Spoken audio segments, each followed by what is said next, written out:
పనిచేయాలనేదే ఎవరైనా నేర్చుకున్నటువంటి పరిస్థితి, ఎవరైనా సరే నేర్చుకున్నటువంటి చరిత్ర చెప్తుంది. ఆ విధంగానే మనం మసులుకోవాలి, ఆ విధంగానే మనం వెళ్ళాలి. కానీ ఇప్పుడు రాజకీయంలో చూసుకుంటే ఈ సోషల్ మీడియా పెరిగిపోయిన తర్వాత, విపరీతమైనటువంటి సోషల్ మీడియా క్రేజ్ వచ్చేసిన తర్వాత ప్రతి వాళ్ళకి ఒక యూట్యూబ్ ఛానల్ ఉంటుంది. ఆ యూట్యూబ్ ఛానల్‌ని వాడేటటువంటి విధానం కూడా మనం చూసినట్లయితే అది వాళ్ళకి వాళ్ళే, మీరన్నట్టు వాళ్ళకి వాళ్ళే ఫోకస్ అవ్వాలా. ఏదో ఒక మాట అంటే మనకి అది ఒక న్యూస్ అవుతది గదా! దాని గురించి మనల్ని మాట్లాడుకుంటారు గదా! మనం ఒక బ్రేకింగ్ న్యూస్ అవుతాం గదా! అనేటటువంటి పరిస్థితుల్లోనే ఈరోజు జరిగినటువంటి మాటలు గాని, మాట్లాడుతున్నటువంటి మాటలు గాని చూస్తా ఉన్నాం. అసలు యాక్చువల్ అతను యూట్యూబ్‌లో తనని ఇంటర్వ్యూ చేసిన అతను గూడా ఒకసారి మీరు పరిశీలించినట్లయితే ఆయన క్వెషన్ గాని, ఈయన జవాబు గాని మొత్తం ప్రీ ప్లాన్ లాగా ఉంది అదంతా. ఇప్పుడు అంటే ఆయన ఇక్కడ అడిగిన మధుకర్ గారు క్వెషను ఇంటర్వ్యూ చేసిన అతనిది కూడా తప్పు ఉండొచ్చు. ఎందుకంటే ఇంటర్వ్యూ చేసేవాళ్ళు ఇప్పుడు మనం ఉన్నాం, ఎక్కడికన్నా వెళ్ళి ఎరా ఎరా చావరా బాబు అని చెప్తాం, వెళ్ళి చచ్చిపోతారా? అంటే ముందు మాట్లాడేవాడికి ముందు ఒక జ్ఞానం అనేది ఉండాలి కదా. ఎస్, మీరు అన్నట్టు ఒక్కళ్ళదే తప్పు కాదు, రెండు చేతులు లేదే చప్పట్లు మోగం, మీరు అన్నది కరెక్టే. కానీ క్వశ్చన్ అడిగడం కంటే కూడా చెప్పేవాడు, మాట్లాడేవాడు ఒక కార్యకర్తగా, ఒక రాజకీయ పార్టీకి తాను ఒక ఒక అనుయాయుడిగా ఉన్న వ్యక్తి ఏ రకంగా మాట్లాడాలి? ఇప్పుడు ఒకటే సార్ నేను చెప్తున్నా. నేను మొన్నటిదాకా అధికారంలో ఉన్నప్పుడు ఇదే ఛానెల్‌లో మాట్లాడాను. ప్రతిపక్షంలో ఉన్నప్పుడు ఇదే ఛానెల్‌లో మాట్లాడుతా ఉన్నా. నేను అధికారంలో ఉన్నప్పుడు ఏ విధంగా మాట్లాడానో, జరుగుతున్నటువంటి గవర్నెన్స్ గురించి ఏ విధంగా నేను ప్రచురితం చేశానో, ఈరోజు నేను ఒక మిర్రర్‌గానే ప్రతిపక్షంగా ఉన్నప్పుడు నేను మిర్రర్‌గానే అధికార పార్టీకి పనిచేయాల్సినటువంటి బాధ్యత నా మీద ఉంటది. ఈరోజు నేను మాట్లాడాల్సినటువంటి భాష కూడా అదే విధంగా ఉండాల్సినటువంటి పరిస్థితులుంటాయి. కాకపోతే ఈరోజు నేను చెప్పినటువంటి మాట ఏంటంటే, సోషల్ మీడియా విపరీతంగా పెరిగిపోయినటువంటి పరిస్థితుల్లో ఈరోజు ప్రతి ఒళ్ళు లైమ్ లైట్‌లోకి రావాల్సినటువంటి పరిస్థితులు వాళ్ళకే వాళ్ళు సృష్టించుకొని, అది కూడా రాంగ్ వేలో సృష్టించుకోవడం అనేది చాలా బాధాకరమైనటువంటి విషయం. నేను ఎందుకు ఆ పాయింట్ రైజ్ చేశానంటే, ఈరోజు మీరు కొన్ని మీకు తెలియనిదేం కాదు. ఈరోజు కొన్ని యూట్యూబ్ ఛానెల్స్ మీరు చూసినట్లయితే, ఆ యూట్యూబ్ ఛానెల్స్‌లో అడిగినటువంటి క్వెషన్ గాని, వస్తున్నటువంటి జవాబు గాని, మీరు వెనకాల డిస్‌ప్లే చేసిన దాంట్లో కూడా ఆర్‌పీ లేడు దాంట్లో. ఆర్‌పీ భాష కూడా ఒకసారి చూడండి ఎట్లా ఉంటుందో. ఆయన భాష మాట్లాడుతున్నటువంటి భాష ఎవరు ఒకటి సార్, ఇలాంటి దాన్ని ఆర్పీ ఒకటే కాదు, మనం నింపాలి అంటే వెనకాల మొత్తం మాది బ్యానర్ మొత్తం నిండిపోద్ది, తలా పాపం తెలవ పిలికడు అన్నట్టు కోకొల్లలుగా ఉన్నారు. ఎంతమంది అని పెడతాం, గుర్తుకొచ్చిన వాళ్ళే పెట్టుంటారు మా దగ్గర, మా టీం అంతే. దాని తప్పితే ఆర్పీ లేదని మీరేమి సపరేట్ గా ఇప్పుడు కాదు నా పాయింట్ అది. ఇప్పుడు జరుగుతున్నటువంటి హై ఫీవర్ ఇది. ఇప్పుడు ప్రస్తుత కోణంలో కూడా ఇప్పుడు జరుగుతున్నటువంటి 2-3 నెలల నుంచి జరుగుతున్నటువంటి ప్రక్రియ అది. నేను ఒక పార్టీని విమర్శించాలను, మీరు జనరలైజ్ గా మాట్లాడారు కాబట్టి నేను జనరలైజ్ గా మాట్లాడుతా ఉన్నా. ఒక పార్టీలో ఉన్న ఏ ఒక్క స్త్రీని కూడా మాట్లాడినా కానీ తప్పే. నేను ఇప్పుడు వైసీపీని రిప్రజెంట్ చేస్తున్నాను కాబట్టి నేను నా ఇష్టం వచ్చినట్టు నేను మాట్లాడవచ్చు. నేను జనసేన మహిళలు కానీ, టీడీపీ మహిళలు కానీ, బీజేపీ మహిళలు కానీ నేను తిట్టొచ్చు. మా వాళ్ళు అనేది మా పార్టీ తిడితే మేము ఊరుకోమనే భాషతోనే స్త్రీ ఒకటే కాదు మధుకర్ గారు, ఇక్కడ మీరు అన్నట్టు స్త్రీ ఒకటే కాదు, పురుషుణ్ణి కూడా దారుణాతి దారుణంగా తిట్టే స్త్రీలు లేకపోలేదు, మీకు తెలుసు కదా. అవును, ఆ మాటలు మనం మాట్లాడాలంటే ఎన్నో బీపులు వేసుకోవాలి. ఆడవాళ్ళు కూడా అదే రకంగా తయారైతే ఏం చెప్పాలి? ఏదైనా నాన్ కాన్స్టిట్యూషనల్ వచ్చేటటువంటి language it is not at all encourageable.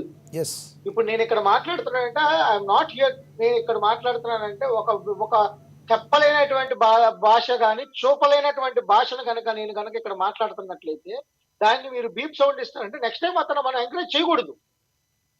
ఆయన ఎంత టాలెంటెడ్ పర్సన్ అయినా సరే అతను మనం ఎంకరేజ్ చేసినట్లయితే ఆ పాపాన్ని మనం కూడా మోస్తున్నట్టే అనేది నా అభిప్రాయం, నా పర్సనల్ అభిప్రాయం అది. రైట్. ఇప్పుడు చేబ్రోలు కిరణ్ ఏదైతే మాట్లాడాడు, చేబ్రోలు కిరణ్ మాట్లాడిన మాటల్ని అందరూ కూడా ముక్త కంఠంతో ఖండించాల్సిన పరిస్థితి. వీళ్ళందరినీ కట్టడి చేయడానికి అసలు ఎటువంటి చర్యలు తీసుకోవాలనుకుంటున్నారు?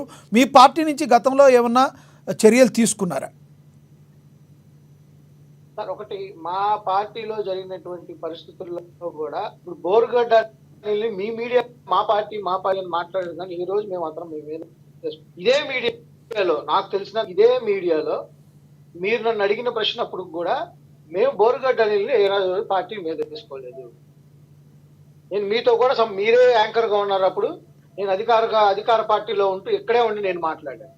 శ్రీరెడ్డి గారిని కూడా మీరు ఎన్ని ఆపాదించినా మేము ఏ రోజు పార్టీకి కావాలని మేము పిలుపుకోలే. ఈరోజు పార్టీలో ఉన్నటువంటి సోషల్ మీడియాలో కూడా ఏదన్నా సరే అసభ్యమైనటువంటి భాషలో పెట్టినా కానీ దాన్ని కంపెనీ చేసేటటువంటి పరిస్థితుల్లో కూడా వైసీపీ తీసుకుంది.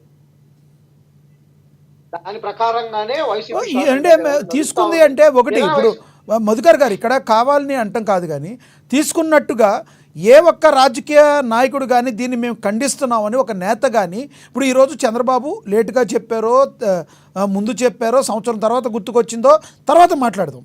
ముందు జరిగిన మంచి దాని గురించి మాట్లాడదాం. ఫస్ట్ ఈ రోజున చేబ్రోలు కిరణ్ అనే వ్యక్తిని అతను అరెస్ట్ చేసి తాట తీస్తామని హెచ్చరించారు. అలాంటి ఒక హెచ్చరికలు గత ప్రభుత్వంలో ఎవరన్నా హెచ్చరికలు జారీ చేసిన దాఖలాలు ఉన్నాయా? ఒక సీఎం హోదాలో ఉన్న వ్యక్తి కానీ లేదంటే హోమ్ మినిస్టర్ కానీ ఎవరైనా అలా హెచ్చరికలు జారీ చేసి మీరు ఆపండి ఇలాంటివి వాడకూడదనే మాట్లాడిన మాటలు ఉన్నాయా? ఆ విధమైనటువంటి భాష ఇంతవరకు ఎవరు మాట్లాడలేదండి. మాకు ఇంటర్నల్ గా సోషల్ మీడియాకి సంబంధించి కన్వీనర్స్ మీటింగ్ జరిగినప్పుడు పలుమార్లు సూచించడం జరిగింది. పలుమార్లు జరిగినటువంటి మధుకర్ గారు గతంలోనే కదా శ్రీరెడ్డి గారిని మీరు అన్నట్టు మీ పార్టీ కాకపోవచ్చు, శ్రీరెడ్డి గారు మీ పార్టీ కాదు, మీరు అన్నట్టు శ్రీరెడ్డి గారు మీ పార్టీ కాదు, అంత వైరల్ అని చెప్పండి. నా మాట వినండి. చెప్పండి. ఇప్పుడు మీరు ఏ నెలలో పనిచేస్తున్నారు సార్? ఇప్పుడు యాంకర్ గా మీరు అక్కడ నుంచొని మాట్లాడుతా ఉన్నారు. అక్కడ మాట్లాడిన దానికి ఏ సంస్థ రెస్పాన్సిబిలిటీ. మీరు మళ్ళీ అదే లోటస్ పాండ్ దగ్గరికి వచ్చి కూర్చొని మాట్లాడితే నేను ఎట్లా రెస్పాన్సిబుల్? నేను చెప్పుకుంటున్నా, నాకు స్వేచ్ఛ ఉంది కాబట్టి మీరు అడిగిన ప్రశ్నకి నేను చెప్పే సమాధానం మీకు అది కాదు మధుకర్ గారు. అలా కాదు మధుకర్ గారు, మీరు అడిగిన దానికి సమాధానం చెప్పండి. నేను అంటున్న మాట ఏంటంటే మీరు ఏ కారణం వాళ్ళిద్దరిని వైసీపీకి ఆపాదించాలని చాలా మంది ప్రయత్నిస్తా ఉన్నారు. నేను అడిగిన మాట ఏంటంటే ఈ రోజు కూడా మేము వాళ్ళని మేదేసుకోలేదు కాబట్టి ఈరోజు శ్రీరెడ్డి గారు ఏ విధంగా మాట్లాడుతున్నారు వైసీపీ చూడండి. మీరు చూసుకోండి, మీరు పరిశీలించుకోండి అదంతా.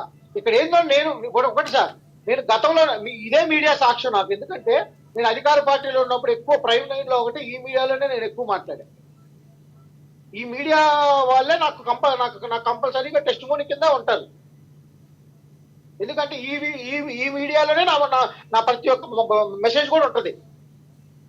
నేను డైవర్ట్ చేసేది ఏం లేదు, దాన్ని ఏమన్నా దాన్ని ఏమంటారంటే మార్చడానికి కూడా ఏమి లేదు. అది నేను చెప్పేది ఏంటంటే ఈ రోజు జరుగుతున్నటువంటి నేను ఏదైతే చెప్పానో మీరు అడిగినటువంటి ప్రశ్నకి అధికార పార్టీకి ఒక మిర్రర్ గానే ప్రతిపక్షం పనిచేయాలి.